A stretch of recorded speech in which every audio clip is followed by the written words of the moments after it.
রবিবারের দুপুর একদম জমজমাট। আজকে কি রান্না করেছি বলো তো?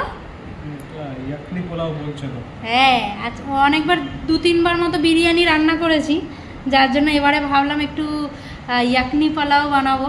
নতুনত্ব ট্রাই করলাম, খেয়ে দেখো দেখি কেমন হয়েছে। আর এর রেসিপিটা আমার চ্যানেলে আসবে খুব তাড়াতাড়ি। তার আগে দুপুরবেলা খেতে বসেই ভাবলাম আপনাদের সঙ্গেও শেয়ার করি। কালারটা তো মোটামুটি ভালোই এসছে। আর ইয়াকনি পোলাওতে আলু দেয় না, কিন্তু আমাদের আবার বাঙালিদের আলু না হলে তো কোনো কিছুতেই চলে না, যার জন্য আমি একটু আলু অ্যাড করেছি। আর বাদবাকি সেম প্রসেস, আপনাদেরকে দেখাবো রেসিপিটা কেমন হয়েছে।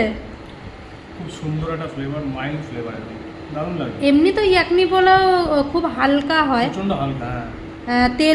তেল মশলাটা খুবই কম হয়, খুব কম। আজকে রান্না করেছি বিরিয়ানির থেকেও ইয়াকনি পোলাও তেল আমি মনে হয় 1 চামচ মতো দিয়েছি। দারুণ ভালো হয়েছে, একদম হালকা। হ্যাঁ, খুব সুন্দর লাগে পোলাও। হ্যাঁ পোলাও তো। ঠিক আছে, আমরা খাওয়া দাওয়া করে নিই।